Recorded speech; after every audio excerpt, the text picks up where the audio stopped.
Now, most people have been celebrating this holiday in America called Columbus Day. And Columbus was famous for discovering America, even though there was already people here. Before Columbus, according to the historians, everyone thought that the world was flat. And Columbus said, no, I'm going to continue going all the way to that point, and I'm going to get to another piece of land, and I'm not going to fall off the edge. And then when he continued and he got to another land, everyone says, wow, look, Ashrecha, Columbus. The world is not flat. This is just a few hundred years ago. Unfortunately, that entire story is completely false. And the reason why is because Am Yisrael has known that the world is not flat. As a matter of fact, Am Yisrael has known that the globe is a sphere, exactly as we know it today, already from Mount Sinai. And all of this is in the Torah. This first example is in the Gemara, which is a critical part of our oral Torah. We have two Torahs. We have the written Torah, which is the 5 books of Moses, and then the prophets. And then we have the oral Torah. The oral Torah explains what the written Torah actually says.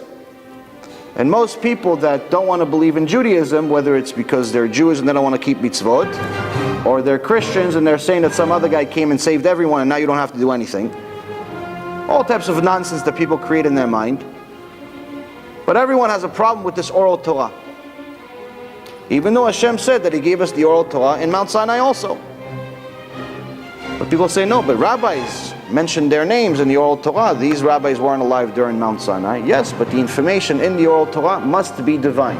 And BeEzrat HaShem today, we're going to prove that, because the information they had couldn't have been information possessed by a man. The first one being proof that the globe, that the earth, is a sphere. In the Mishnah in Masechet Avodah Zarah, page 41. It says that there's all types of Avodah Zarah, there's all types of idol worship, and you're not allowed to benefit in anything that was ever worshipped. Even if it was worshipped for a day, you're not allowed to benefit from it. So the Gemara asks, okay, what about if it was a picture? And I says, okay, what kind of picture? What if it was a picture of a man? And I said, well, if it's a picture of a man holding a bird or holding a ball, you're not allowed to take it. And it's like, okay, why the ball? Why the, what does it matter what he's holding? The Gemara says that if this man in the picture is holding a ball, then he's representing as if he's a king controlling the entire world. And they're saying, well, why does it represent him controlling the entire world? They say because the ball is a representation of Earth, the planet we live in, and Earth is round. Just like the ball is a sphere, so is the world that we live in. This Gemara was written nearly 2,000 years ago. The Mishnah itself about 2,500 years ago. Columbus, many years later, about 2,000 years later, he did not discover that the world was round. Am Yisrael has already known.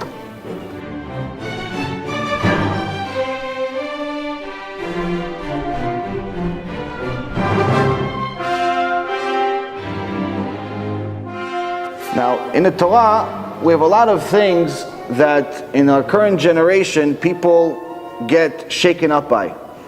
For example, when I tell people that if a Jew that does not keep Shabbat, according to the Halakha, according to the Rambam, he says that a Jew that doesn't keep Shabbat is considered a goy, is considered a Gentile.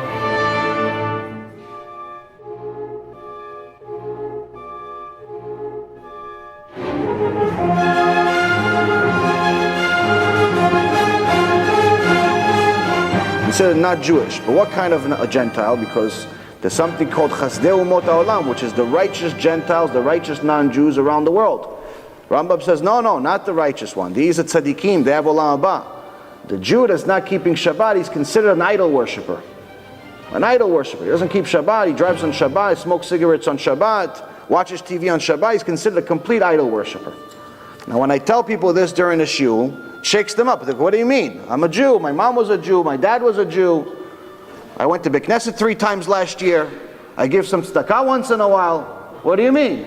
I'm not a Jew. Well, according to the Rambam, you're not a Jew. Your Judaism is on suspension. You start keeping Shabbat, suspension's off. Now things like this shake people up. One time I told somebody this, and when he wanted to prove to me that he's a Jew, he took out his Israeli identification, which had on it Jewish. I told him, yes, you know what, you're right, but it doesn't work in Olam Haba because you can't take it.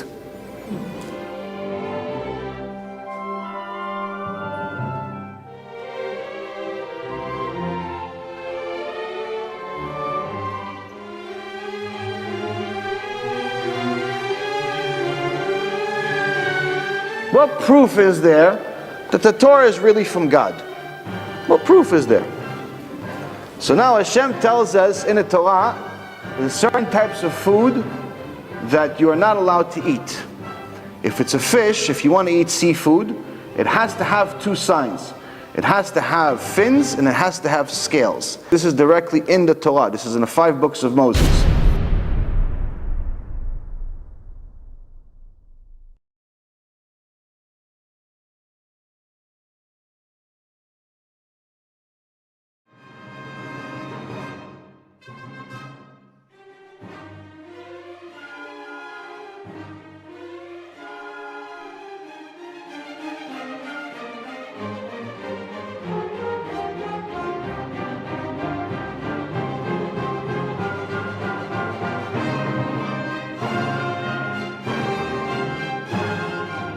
Hashem says, if a fish has fins and scales, it's kosher.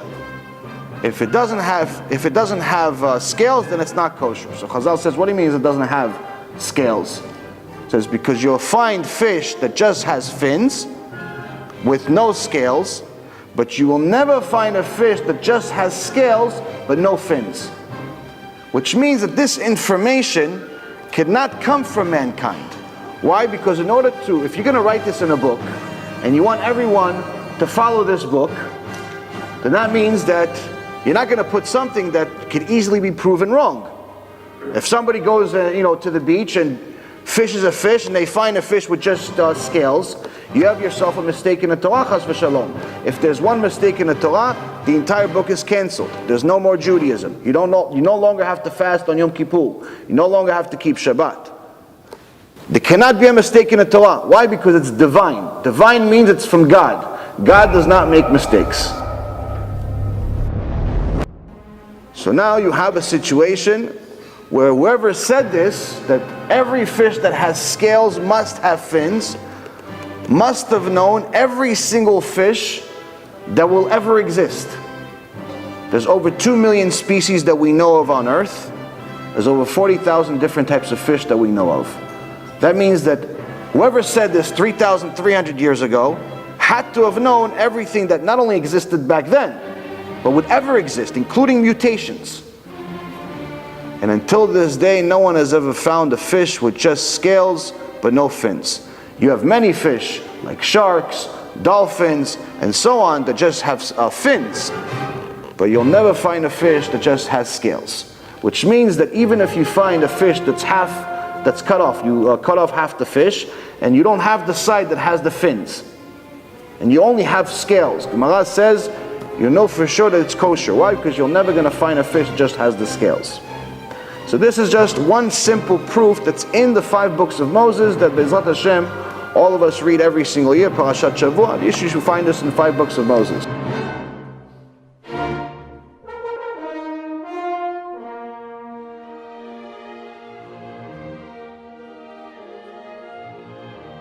Another thing the Torah says is in regards to the animals that we eat. Hashem is a big makpid. He's very, very stringent in regards to what we eat.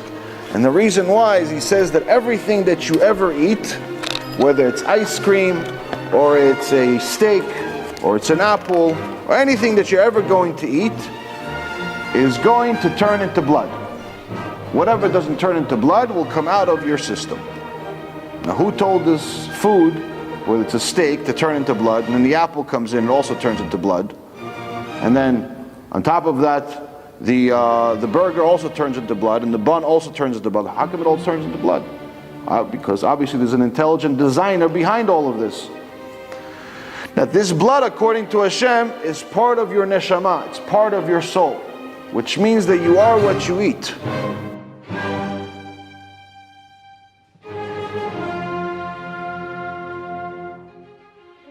If you eat something impure, you become impure. But what does it mean impure? Does it mean you're a bad person? No, not necessarily. It means that if you try to learn Torah, it becomes nearly impossible. Because the Torah is the only thing that's truly spiritual in the world, and it's complete purity. Which means that if you go to a shiur Torah, and you eat non-kosher food, you're going to be like me when I was first starting to do tshuva. I go to a shiur, I'm completely 100% awake. 5.5 minutes into the shiur, I fall asleep. Why? Because the purity was too much for my neshama to take. So it takes some training and obviously takes some kosher food.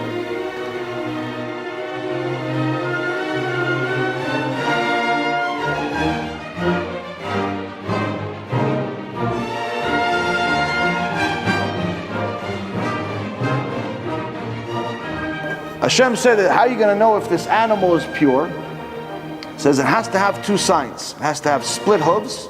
It has to chew its cud, redigest its food.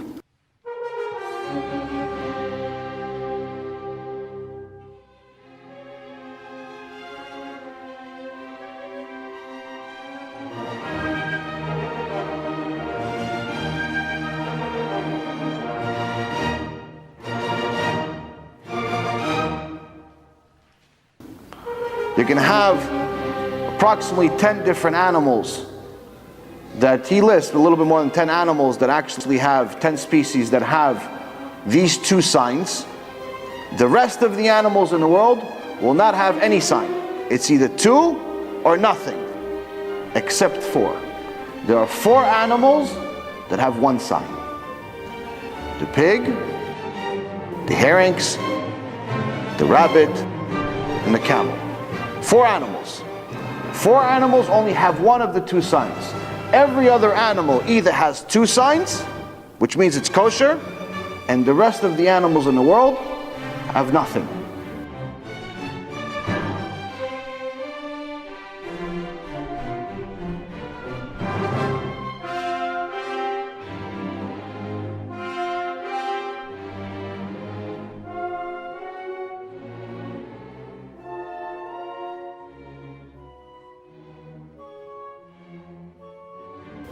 What does this mean? This means that if we find animal number 5, there's a mistake in the Torah. If we find another animal with one sign, there's a mistake in the Torah. Baruch Hashem, 3,300 years have passed since we got the Torah, they're still looking.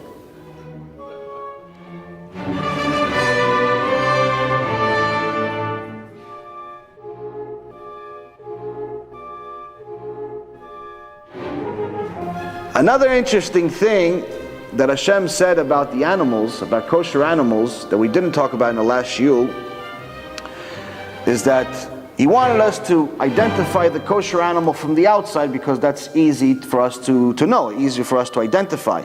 But there's also internal signs inside the animals.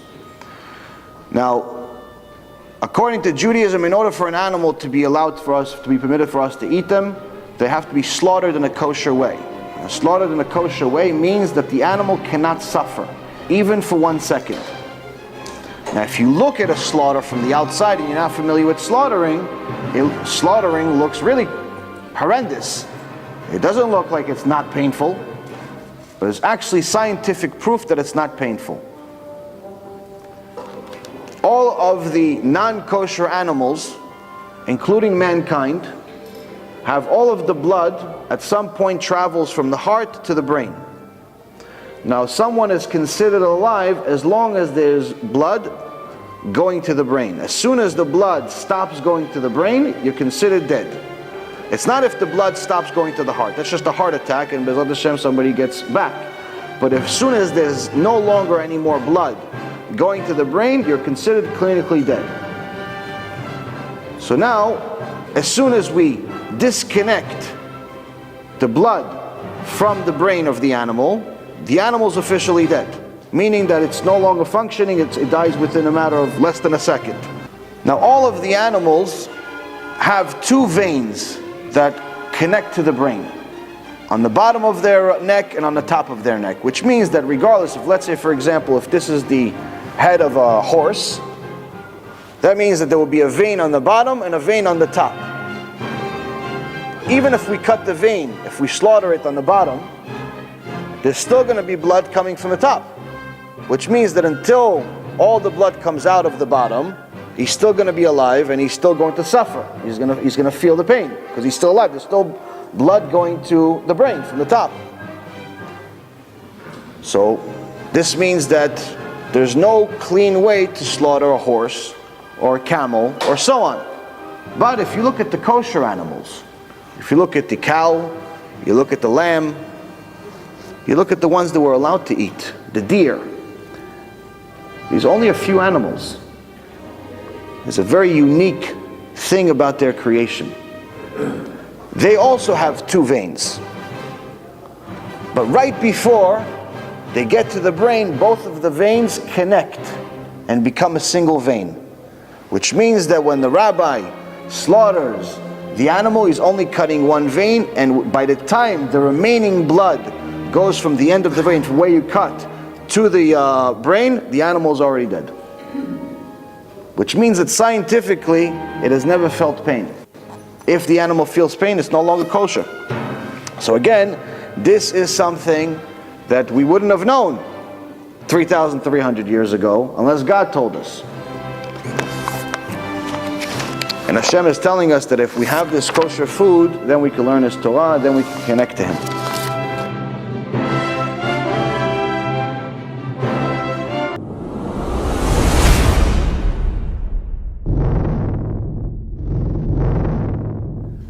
According to scientific knowledge, in 1962, they came up with a system that they called revolutionary to save lives.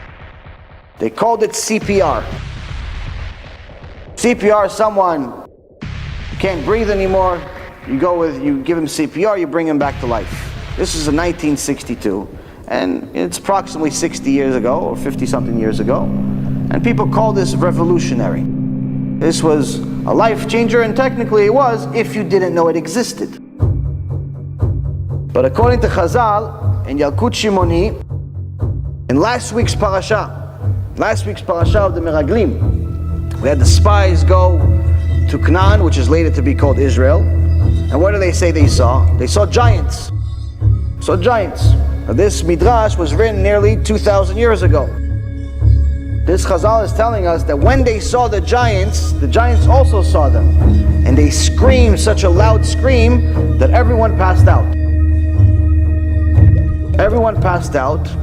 And then it says, and what they ended up doing is they came up to the Meraglim and they gave them something that they called mouth to mouth, in order to breathe back air into their mouth to revive them. I think that's also called CPR. About 200 years ago, they discovered a way to revive someone that also lost their breath, needs to get stimulated in order to breathe, by putting a tube through their throat. This was again 200 years ago, revolutionary. The Baal HaTurim, one of the major sages, wrote about 700 years ago.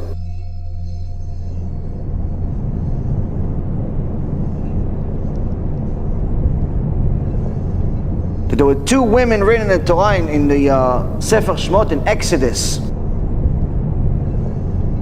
Their job was to deliver the Jewish babies. They had two names, Shifra and Pua. Later on we find out that that's actually Yocheved and Miriam. So Chazal asks, why do they call it Shifra and Pua? Their names were something different. Shifra comes from the word shoferet, meaning to breathe in. Why was she called Shifra? Because she would breathe in into still life babies. If a baby was born not breathing, she would give him mouth to mouth. This is even a previous source from the Yalkut Shimoni. This is a midrash from 3,000 years ago.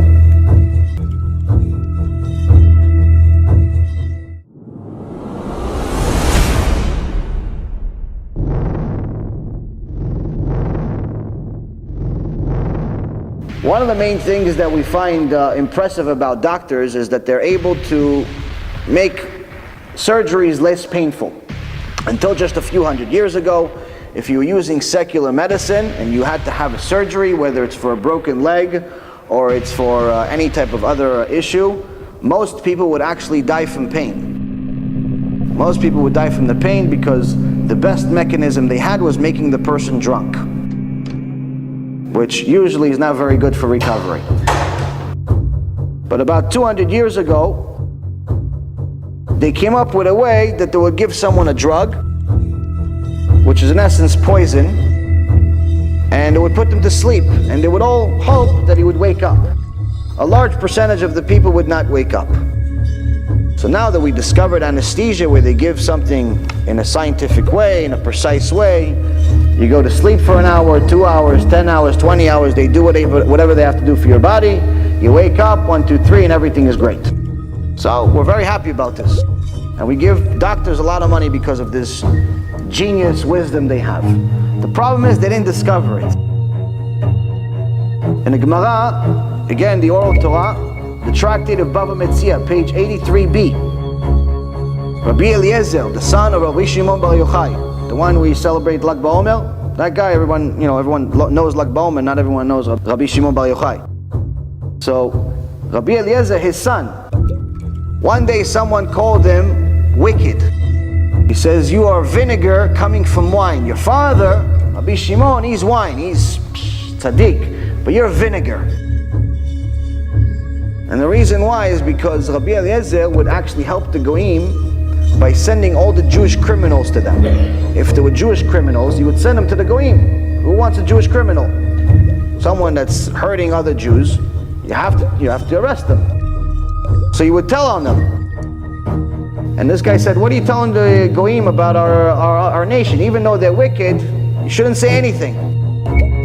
So Rabbi Eliezer was questioning himself. He said, you know what, maybe there's something to what he's saying, but I have to check this. Now I know that according to the Torah, someone that's truly righteous, very, very high level, after they get buried, the body doesn't disintegrate. The body doesn't get eaten up by the worms and the maggots and the snakes. And there's proof of this. There's still today, when they uncover certain people and major sages, you're technically not supposed to touch it, but it's been done many times already, where they open the graves of tzaddikim, they see people as if they died 5 minutes ago. This is, according to science, a scientific impossibility. But it's happened. But he's saying this in a Gemara that was written nearly 2,000 years ago. He says, I have to check this out. So how do I know if the maggots and the worms are going to eat me? So I'm going to have a surgery. He was very, very heavy. He was very, very fat, according to the Gemara. And he says, I want you to take out the fat in my body, and then I'm going to put it out in the sun to see what happens to the fat. If the bugs are going to eat it, and it becomes smelly and rotten, just like everybody else's fat, or everybody else's meat, or even if you put just a piece of steak 5 minutes outside, there's already maggots coming out of it. He says, I want to see it. So he went under a surgery. We call it today liposuction. But the beauty of it is in the Gemara, Bava Metzia, page 83, it gives you all of the details of what happened in this surgery. And what do they say? Say, we gave him a certain drug to put him to sleep. We call this anesthesia. And what do we give him a surgery on? On a table of granite. Why? Because granite doesn't absorb all the germs. We only discovered this again in the last 100 years or so. And he goes through this whole procedure, and they take out, I think it's 2 or 3 buckets worth of fat from his body, which according to today's medicine, you cannot do. Meaning they had more advanced medicine back then than we have today. And then he actually did, the story goes, where he did put those buckets outside. No one touched it. No bug touched it. It stayed fresh. But nonetheless, again, all the credit we give doctors, God bless them for helping saving lives, but listen, you got to give credit to where credit's due. Rabbi Eliezer, he deserves the credit. He's the first one that had anesthesia, not Dr. Williams.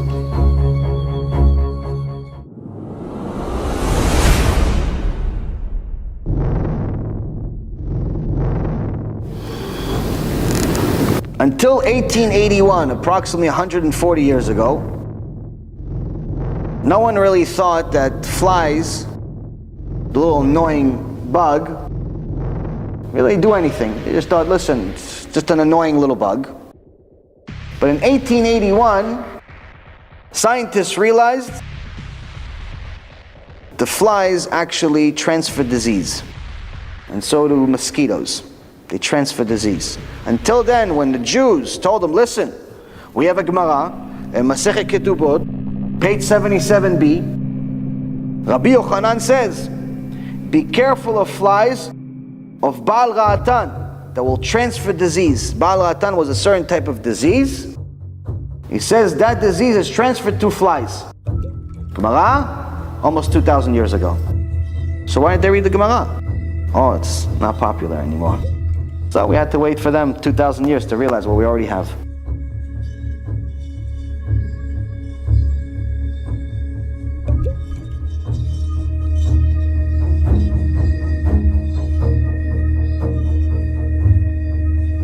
One of the main things that's used in a lot of medicine today is silver.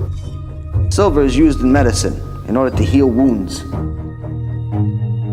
Now, this again, only discovered in recent generation, but the Mishnah, which is actually 2,500 years ago, writes in Masechet Shabbat, Tractate of Shabbat, page 65a, says one is allowed to put a silver coin on an open wound on Shabbat because it's healing. So even though technically you're not supposed to touch coin, not allowed to touch money on Shabbat, he says on Shabbat you're allowed to touch the silver coin if you're going to put it on a wound because it's for medicine. And in those days, if you continued bleeding, if you didn't stop it right away, you would die. So it's considered pikuach nefesh. In today's world, obviously it's not. But nonetheless, it says it's specifically telling us that this silver has healing power. Also, there's something called opakinon. It's very good for the ladies. Why? Chazal figured out that instead of going to the spa, spending $200-300 to get different hair removed and your skin better, and all the things that women do, all you have to do is use opakinon. What's opakinon? It's an olive that's crushed and turned into oil, and they would rub it onto the skin. But it's not just any olive. They have to wait specifically until the olive is a third of its normal growth. As soon as a third of the normal growth, they have to crush it, and that's what they use the oil from. So they knew exactly, precisely, when it's a third. And they would use that to remove hair from the body of women and make them pretty, make them shiny, and all the things that, unfortunately, ladies, you spend at least a few $1,000s a month on. You can get it for free if you learn the Gemara. One of the major things that people discovered just in a recent generation is that wine is good for the heart.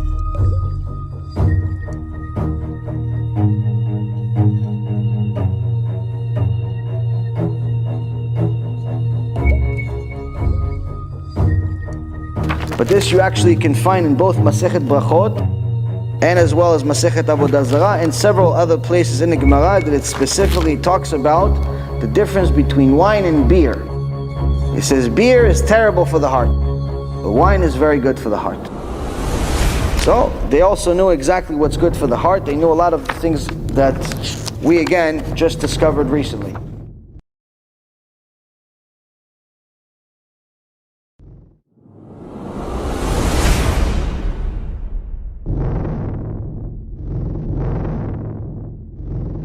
Now, one of the things that people are usually inspired by is astronomers and people that talk about the stars and the galaxies and millions of years. And they tell you that dinosaurs were around here, 65 million years ago. And some people say that they were around 2 billion years ago. Usually the guy with the most amount of years gets the biggest grant from the government. So it pays for them to put more years. If they start telling you, listen, the world's only been around for 6,000 years, they don't get any more grants. But one of the things they don't teach you is that these very same scientists that look into the universe and look into the galaxy also have one statistic they don't usually share with most people.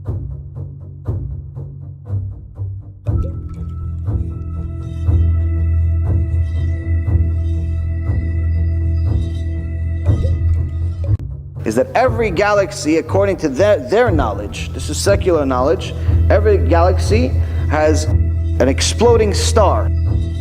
Happen at least once every 26 years. Once every 26 years. And this is usually, this is one of the ways that they can figure out how old a galaxy is. You see these things, the remainings of the star for many, many years. So if you see the remainings of 10 explosions, that means that this galaxy is approximately 260 years old. One of the things that they don't tell you is that in our own galaxy, scientists are estimating that there was less than 250 explosions, which if you do the math, that makes the world somewhere in the neighborhood of 6,000 years old.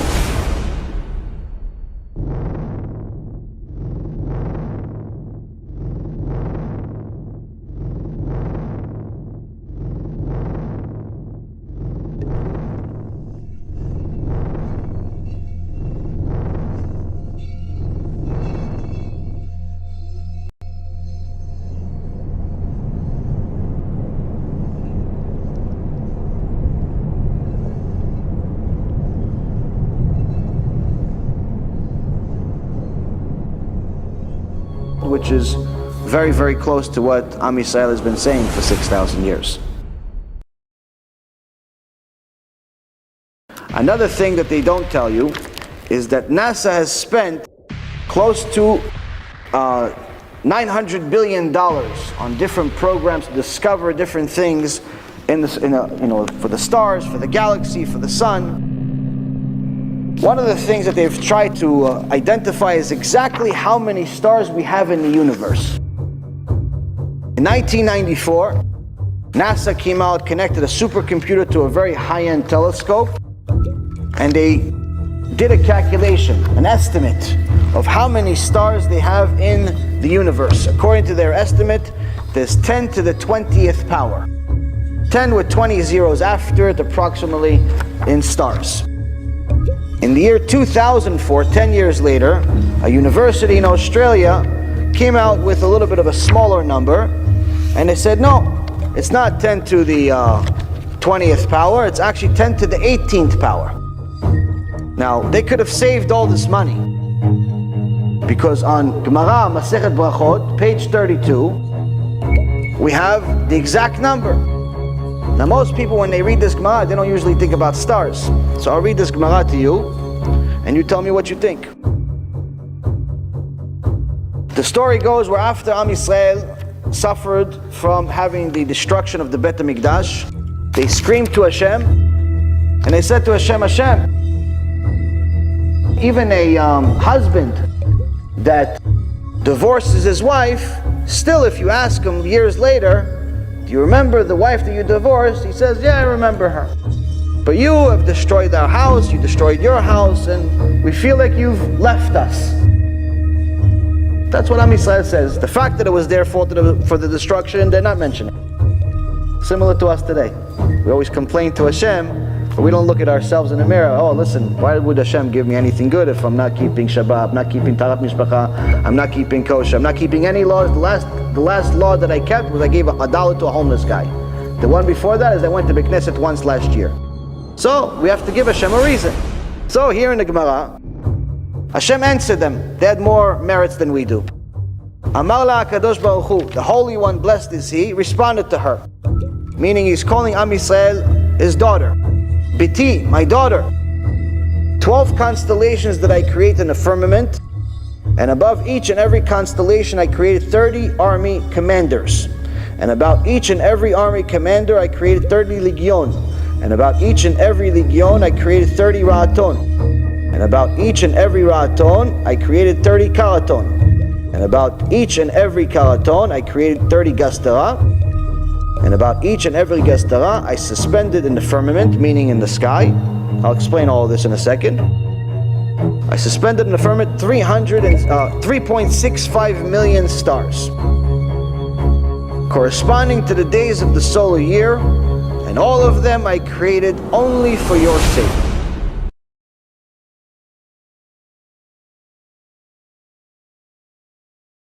And you say that you've forsaken me and you've forgotten me. It says I created all of this for you. All of these stars. But before it gives you 3.65 million stars, which the actual number in the Gemara is 365,000 times 10,000. So before it gives you this number, it gives you all these weird words and is 12 times 30 times 30 times 30 times 30 times 30, and you get to the 3.65 million. So what is this? Chazal says this is actually the exact number of stars. It's a calculation of how to get to it. The 12 is the 12 parts of the universe. This is what we call the mazal, or everyone has a sign, the zodiac constellation. So 12 constellations. And then he says each one of these constellations has 30 parts, and each one of those 30 parts has another 30 parts, and he gives them a name. And each one of those 30 parts has 30 parts, and in essence each one of these is a number of stars.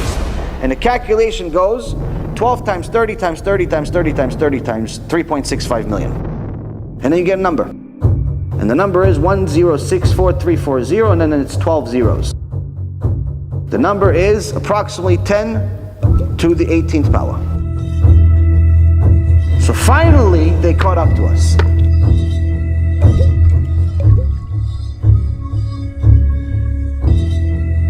Finally, they caught up to the Gemara in Masechet Brachot, page 32. They could have saved all this money, maybe give some tzedakah. We live and learn. They wouldn't get the grant, Chazak Baruch, that's what it is.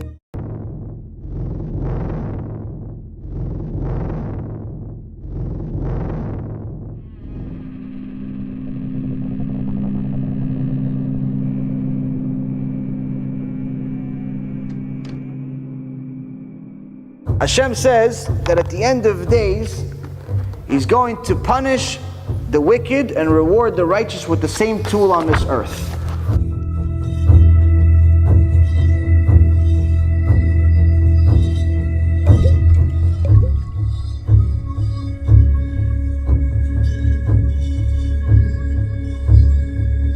It's called the sun. In Tehillim, Psalm 19, verse 5, David HaMelech tells us that Hashem is going to burn the wicked with the sun, while the righteous are going to be revived, meaning they're going to feel a healing power with this very same sun. And David HaMelech tells us exactly how it's going to happen. Hashem is going to take the sun out of its shell. Now the last time you looked at the sun, which most people can't look at the sun for very long, but last time you looked at the sun, did you see a shell? I didn't see a shell. So what is David HaMelech talking about? According to our knowledge, that's not scientific, this is what the sun looks like. Just a big ball of fire. But David HaMelech says, no, this big ball of fire, that's the shell. The real sun is inside. Scientists, in just the past generation, Dr. Vidal, a senior astronomer at Greenwich Observatory in England, a professor of astronomy at Australia's National University, they started taking pictures, X-ray pictures of the sun, and discovered something very, very interesting. The sun really does have a shell. The real sun actually looks more like this, where the real sun is a small ball inside, which obviously in comparison to us, it's huge. But the outside is a shell. Now why did Hashem create this sun this way? Because the sun that's inside generates, or has a temperature that's generated of 15 million degrees Celsius. But the temperature that we get to our earth, and the temperature that we get from the outer part, is only 6,000 degrees. A little bit of a difference. Meaning that if this shell did not exist, neither would we.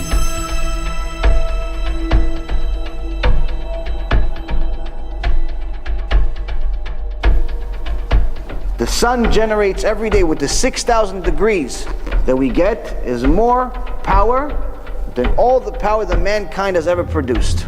And it does it every minute.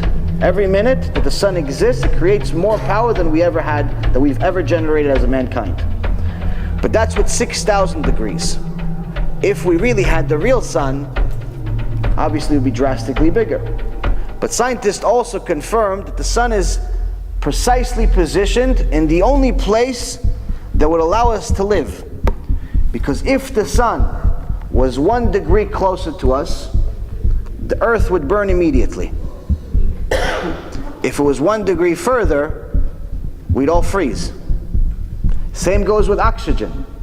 Oxygen on earth is 21 degrees. The 21 degrees of oxygen you have to have. If we have 22, earth becomes explosive. The next guy that smokes a cigarette destroys the world, becomes an atomic bomb. Everything is destroyed. Just for 1 degree more oxygen. If we have 20 degrees of oxygen, we won't be able to live, won't be able to breathe, and the world is destroyed instantly. This is showing to you that obviously all of this is very, very precise.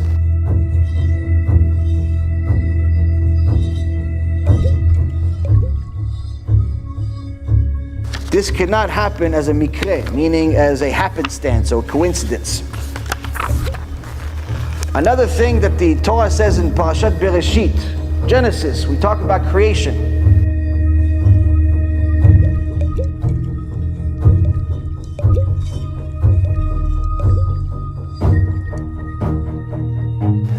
HaShem says that He split the water from above the heavens from the water from below the heavens.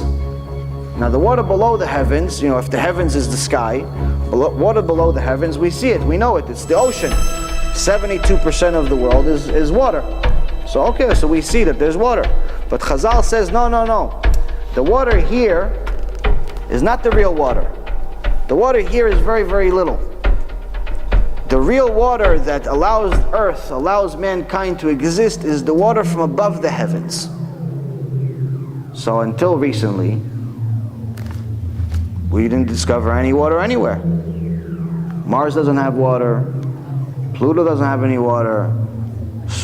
The moon doesn't have anything. Doesn't even have the flag that they say they have. So where is this water? Especially if it's so much more water than us. And then these smart scientists, Dr. Sigward and Dr. Louis Frank, started looking into the stars, and they started looking into something that we call, different meteors. These different things that fly around and sometimes hit Earth. And then they see something that everyone has seen at some point in their life if they live in a city outside of New York because there's too much pollution in the sky. You see a shooting star once in a while. Usually most fishermen enjoy this. You see a shooting star is a star that just makes a little streak. And everyone likes this, like, oh, a star is falling. It's not really a star, it's falling. What it actually is, according to scientists, according to evidence that we have today, it's a comet. A comet is one giant ball of ice. And the streak is being made because it's going in a direct line to across the sun. So it's melting much faster than it would melt normally. So that streak is actually water, a huge amount of water. And that water arrives here. Every single day, millions and millions of comets go through the atmosphere and they melt by the time they come to Earth. And that's the actual water that revives us and that allows us to survive.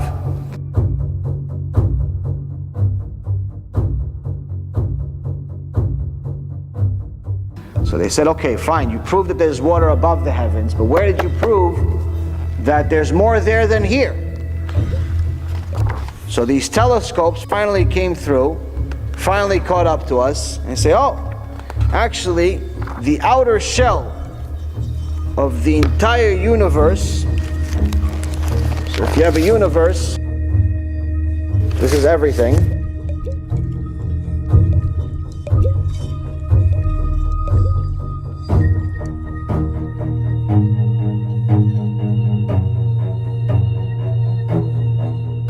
The entire shell is ice. And these comets that we get are small little chips that break off of it. Chazal knew this again, many, many years ago.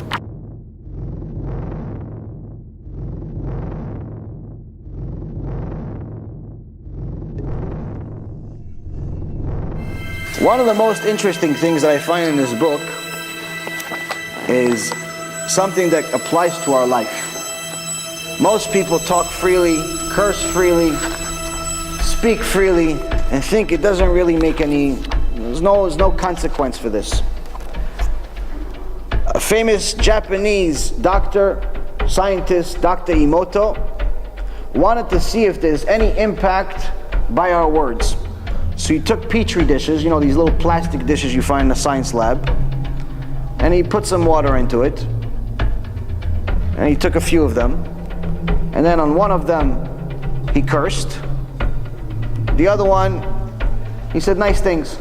I don't think he knew any brachot in Hebrew or anything, but he said nice things. And then he froze them. After freezing them, and he looked at the icicles under the microscope. Now the one that he froze, that he said nice things, came out looking very beautiful, similar to a snowflake. You guys ever see a picture of a snowflake, what it looks like under a microscope? It's beautiful.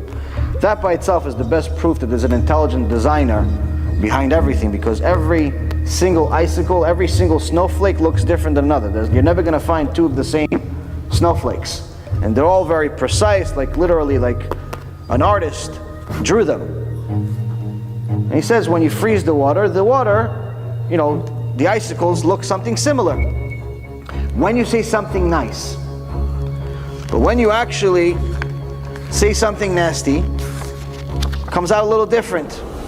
It looks very black, and it looks more like death. And he has pictures in his book.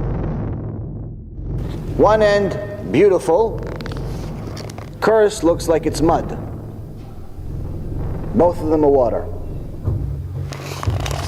So a Jewish scientist, student at Bar Ilan University, by the name of Tomer Rabiav, wanted to take this to the next level. He wasn't exactly religious, but he said, listen, I always heard this Torah stuff. Let's see if it has any impact. So he took this science experiment to the next level, and he planted 3 beans. 3 beans. One of them he said nice things, another one he said nasty things, and the third one he said Tehillim. He says, I want to see if they grow differently.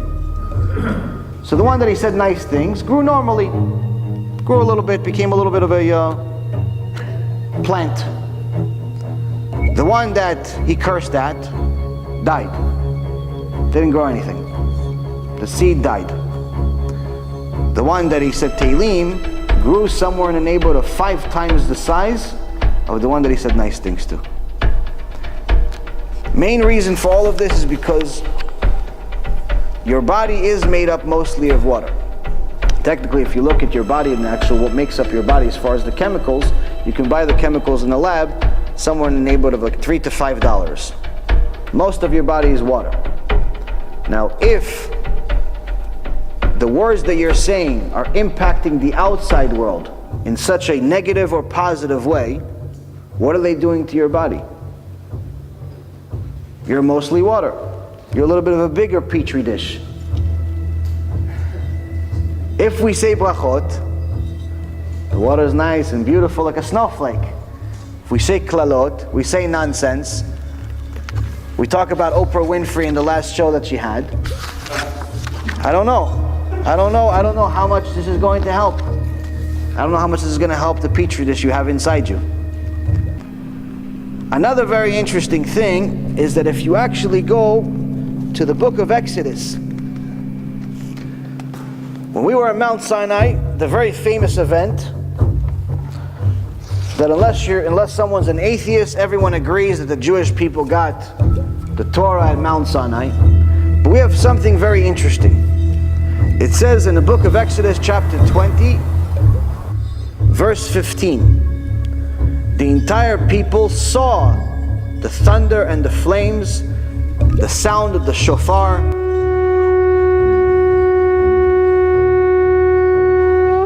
and the smoking mountain. The people saw and trembled and stood from afar. Later on, in the book of Deuteronomy, Moshe Rabbeinu also says, you saw Hashem's words at Mount Sinai. Now, Chazal says, what do you mean you saw? We heard his words. We heard the sounds. But like we said in the beginning of the Lashah, there's no such thing as a mistake in the Torah. It's divine. So Chazal actually says, the sages say, no, they actually saw the sounds. When Hashem spoke, there was writings on the sky. When the shofar was blown, the sound made an image in the sky. So there was some scientists that wanted to see if it's possible to see sound.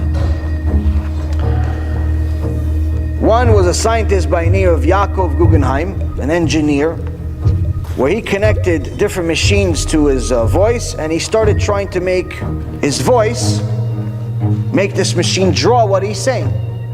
So if he says apple, he wants the machine to draw an apple, or draw a word that says apple. A similar research was done by another scientist named Chaim Ben Arav Chai Elbaz. He's a physicist. So both of them had these machines, different strategies, but the same purpose. So what do you do when you try to make sounds? If you say ow, what is the machine going to draw? So you have to go to the simplest possible thing. Where do you go? To the alphabet. A, B, C, D. When they said A, Babkis, nothing came out. They said B, nothing. C, D, E, nothing. Said, oh, you know what? Let's try a different language. Try different languages, nothing. Baruch Hashem, one of them was a religious Jew. He said, oh, I also know Hebrew. So he tried Hebrew. And both of them discovered the same thing. The only language that the machine draws is Hebrew. When he said the letter Tet, the machine drew an image of Tet, exactly as we know it from the Torah. When he said Ein, he drew an Ein. Pei. See, exact. This is not like a coincidence. These pictures are a little bit bigger. When they said A, nothing came out. Looks more like an E than an A. B looked like just random. C, D, nothing. Nothing looks like anything. But if you look at the Ein, it looks like an Ein. Lamed, you see a Lamed. Bet, you see a Bet. Zayin, you see a Zayin. Every letter in the Hebrew alphabet, you see the machine drawing it. From what? From sound. So apparently, Chazal wasn't kidding when they said that according to the Torah we saw Hashem's words, there is a way to see sound.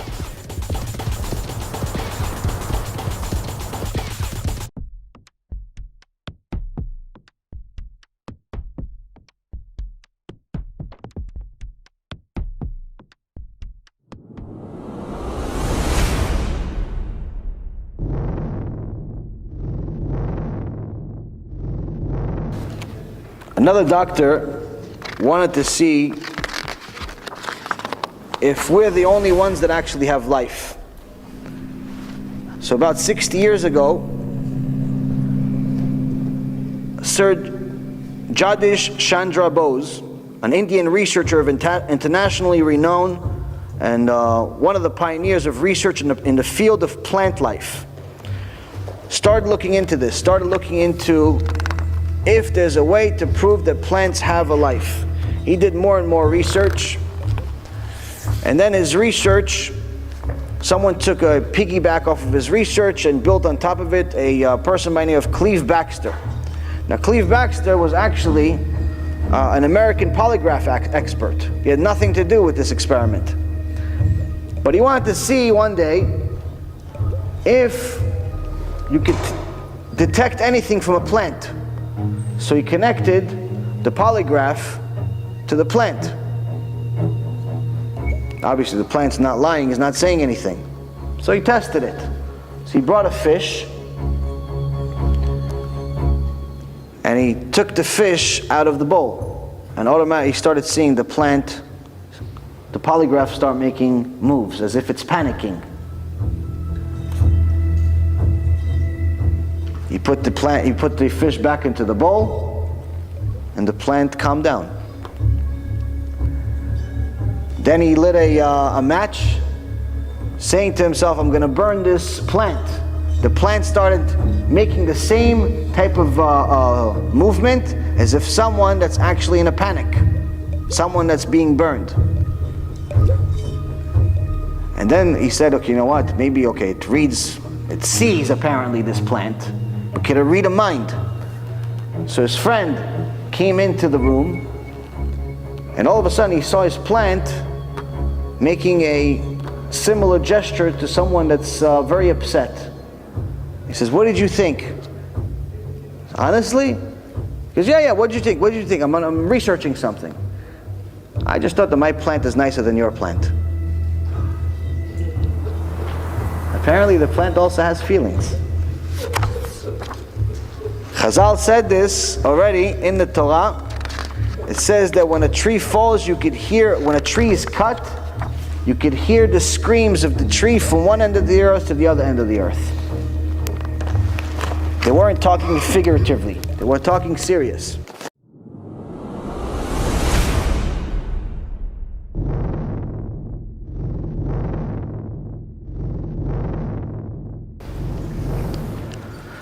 The microscope was invented 330 years ago and discovered blood cells in bone marrow. And it actually learned that finally that the real healing power is in the bone marrow. The bone marrow is, as far as the significance of the bone marrow, was only discovered later. As far as blood was discovered 330 years ago, to correct myself.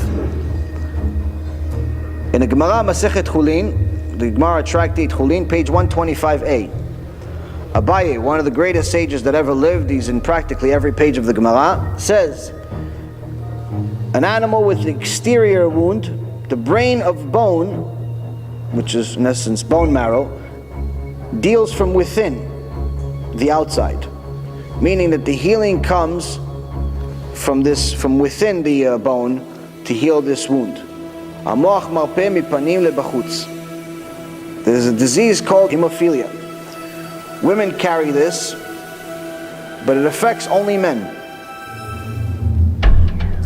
Now, if a child has it, you're not allowed to, if a child is born with it, you're not allowed to circumcise him. Now in the Gemara, Masechet Yevamot, page 64b, the sages explain that they stopped 4 sisters from circumcising their babies after 3 sisters had their baby die. Why? Because they believed that they had this hemophilia. Rabbi Yochanan explains that I told her not to circumcise the next child because he has this specific disease, and this is something that the women carry, but only men receive it.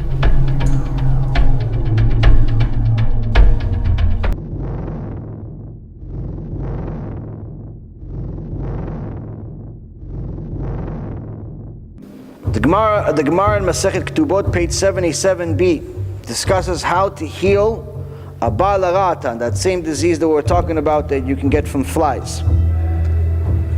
Now they explain, what is this Baal Haratan? It's a growth in the brain. We call it today tumor. And the actual discussion of the procedure is in the Gemara. The Gemara actually talks about what exactly they did to remove this brain tumor. And they talk about how the knife that they had to use had to be very, very sharp, very precise. But unlike today, where they use a saw or sometimes a laser to cut the head, which creates a lot of blood, damage, and very, very difficult recovery, the sages had much, much better way. In order to create a hole in the head, in order to take out this Baal Haratan, what do? They put a cream. To put a very, very special type of cream on the skull, which would make it soft, and they could open it with the very simple incision. So doctors today are not the most advanced. Just a few decades ago, there was a new disease that came to the world, according to scientists, called AIDS. And they say that the originator of the AIDS, or the HIV virus that later becomes AIDS, is the monkey. There's 2 interesting things about this. It's not new. Midrash Rabbah and the Gemara Masechet Sotah, so it's in 2 places. Both of these things were written 2,000 years ago. Any place that has a high level of promiscuity will have a plague of germs that destroy the body, specifically the white blood cells. Rabbi Simalai says anywhere that you see znut, which is promiscuity, anywhere that you see immodesty, women walking around half naked,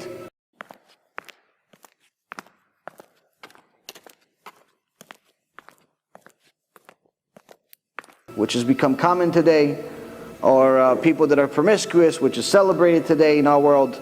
So he says, anywhere that you see znut, andralamusi comes to the world and kills good and bad. Andralamusi is another name for AIDS. It's just the Gemara's language of AIDS.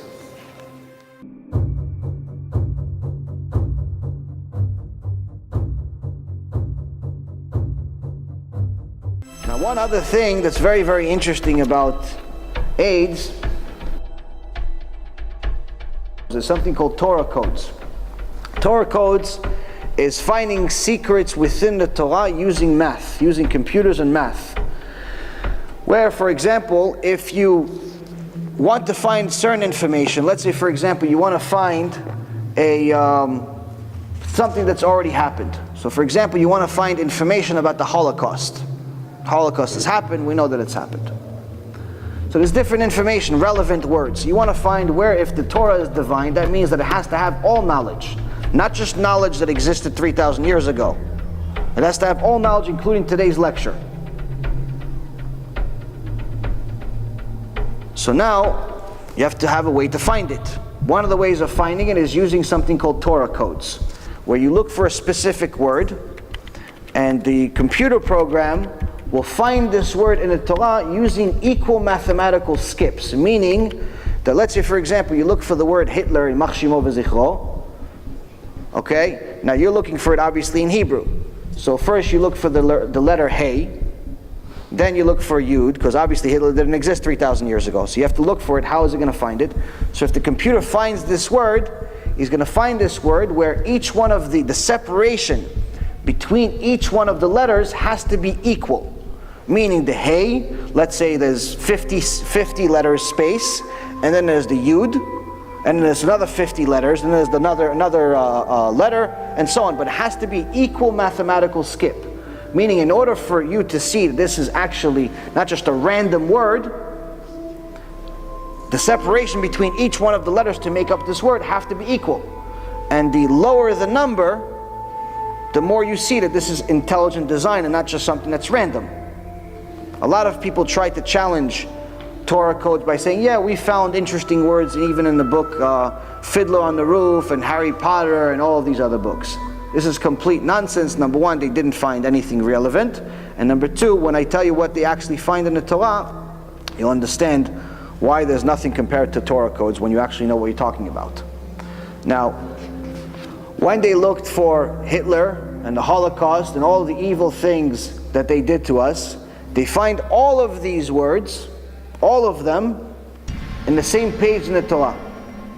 And not only do they find all of these relevant words, whether it's Hitler, or it's the Shoah, which is the Hebrew word for Holocaust, or it's different sergeants that he had, the generals that he had, or the concentration camps, the gas chambers, all of these relevant words that are hard to say and hard to hear, but all of these words are exactly on the same page in the Torah. And what is that page talking about?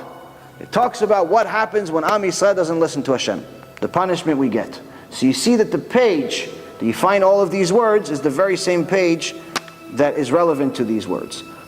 So now, in the Torah, you're going to find interesting codes, you're going to find a lot of interesting things. One of the things that the Torah forbids is homosexuality. It forbids homosexuality. HaShem says you're not allowed to be a homosexual. Now, when you're looking for the word AIDS in the Torah, and anything relevant to AIDS, whether it's the doctors behind it, that discovered it, the scientists, and the originator, which is the monkey, all of those words you find on the same page. What's the page talking about? Two things: homosexuality and bestiality. both of which are in essence, in Hashem's eyes, the same thing. How do we know that bestiality and homosexuality are the same thing in Hashem's eyes? Because every time that the sex crime of homosexuality is mentioned in the Torah, right next to it, it talks about bestiality. To Hashem, it's the same thing. So again, someone that has this problem, I understand, they have a desire, they're born that way. We're not saying we have to kill them. But just because someone has a desire does not mean they have to act on it.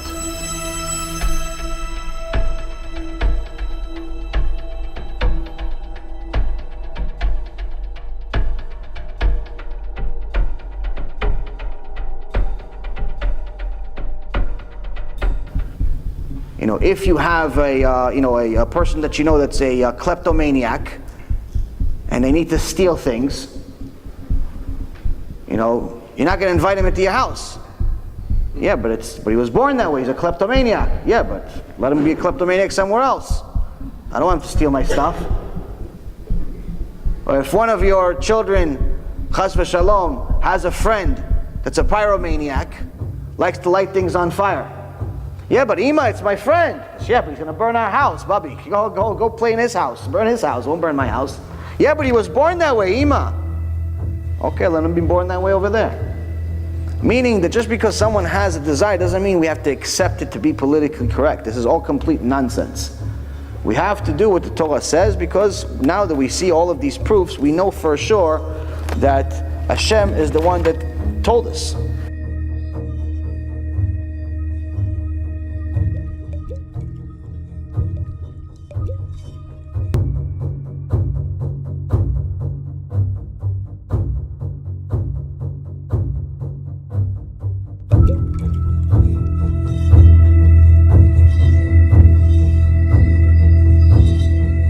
Where was Hashem during the Holocaust?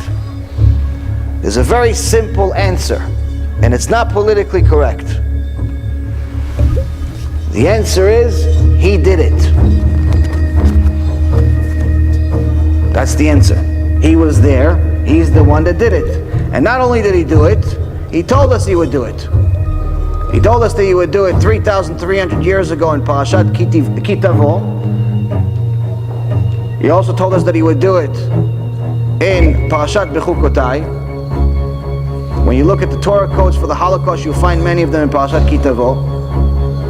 But last but not least, if we forgot what was written in the Torah, He also told us about it in the Gemara, Masechet Megillah, page 6b.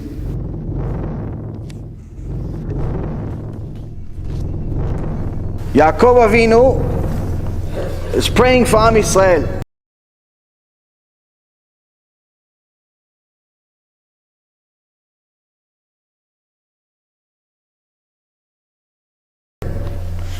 And he says, Master of the universe, do not grant Esav, meaning my brother, the wicked, the desire of his heart. But here he's not talking about his brother.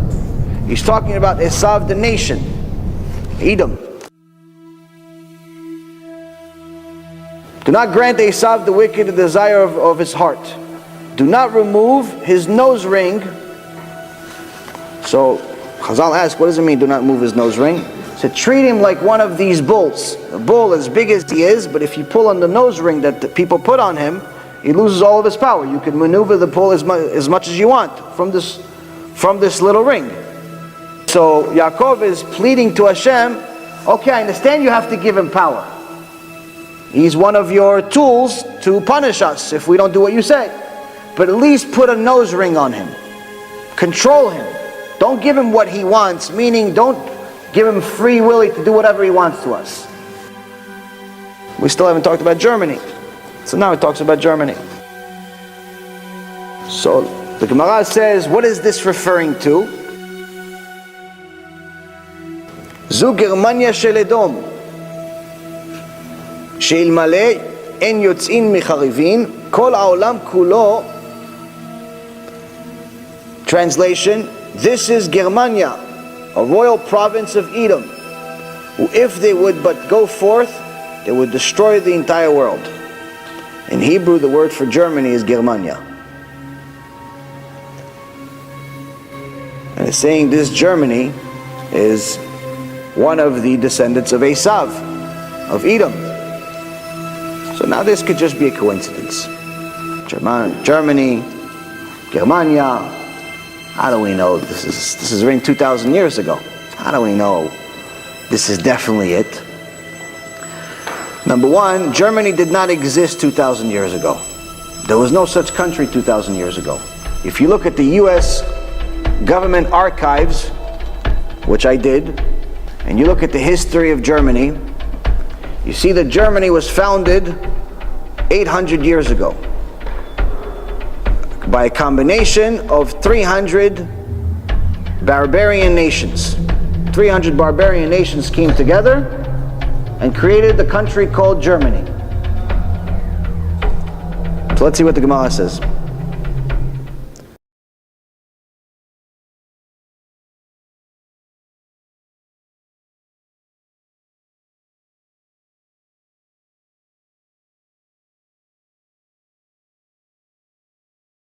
Rabbi Chama Bar Chanina, this is one of the sages,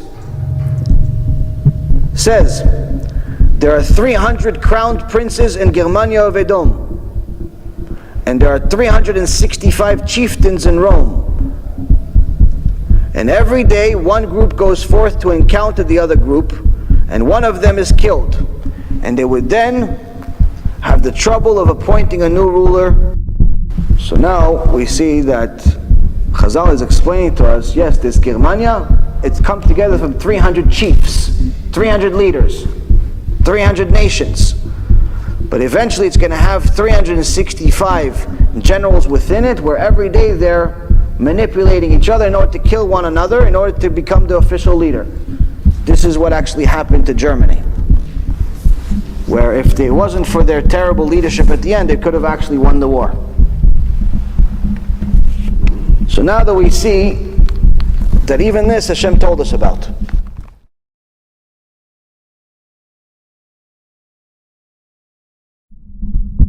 Hashem told us about everything. The Gemara and the sages is nothing to scoff at. It's not something that we say, who is this Rambam that made this halacha about Mechalel Shabbat is not considered Jewish? Who does he think he is? Who is this Rabbi Akiva that's saying that I have to keep kosher, and I have to keep Shabbat, and I have to lay tefillin? Who do they think they are? We just talked about them for the last hour. These are not regular people. There was actually a scientist, was a Nobel Prize winner, heard about Rambam, and he scoffed at it. He says, listen, I heard that there's a statue in Washington of the Rambam, and they call him one of the 18 most important people that ever lived. He was a physicist, he was a philosopher, something extraordinary. Doctor, major sage in the Torah. They don't know him for the major sage, they don't know him for the rabbi part. They know him for the everything else. He says, what's the big deal of this guy? Why do they make it such a big deal? And the rabbis that he came to says, Rambam lived almost 800 years ago, and his wisdom was something beyond our comprehension.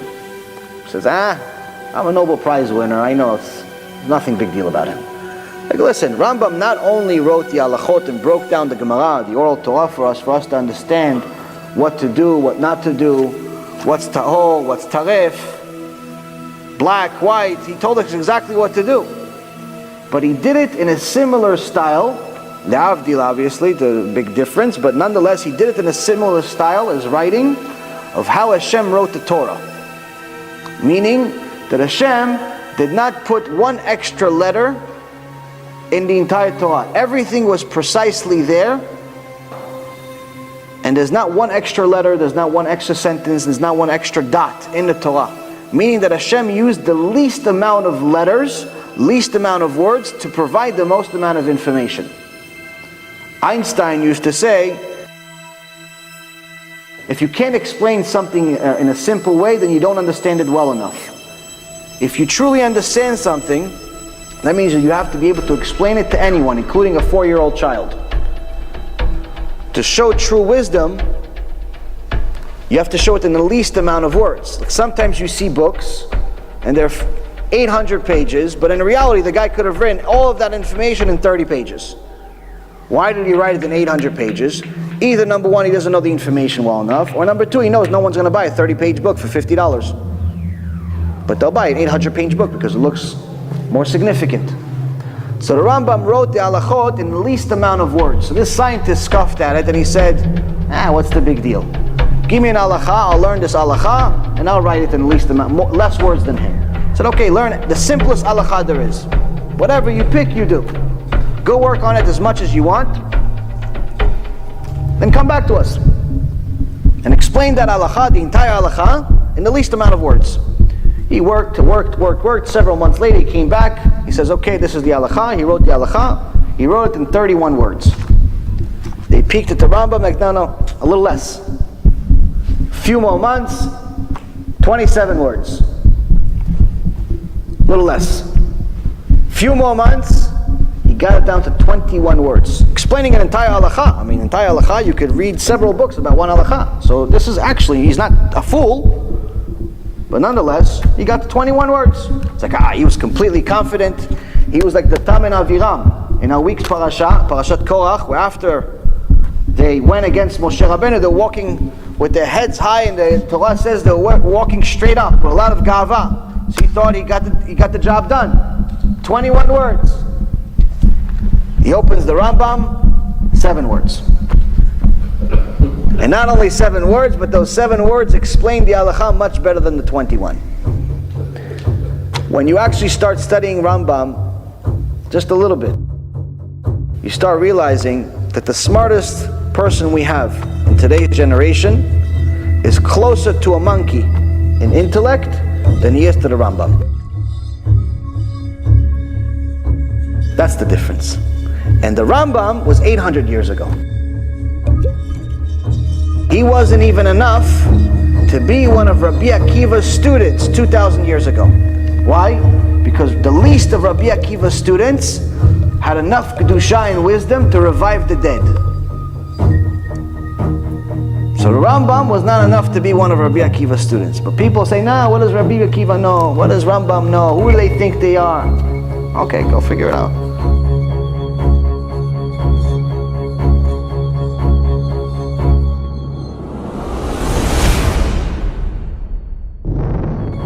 So you understand? So when we talk about the sages, it's not talking about regular normal people. To us, it's as foreign as it could be. It's closer to being an alien than it is to be a man. The wisdom that the sages had is divine wisdom.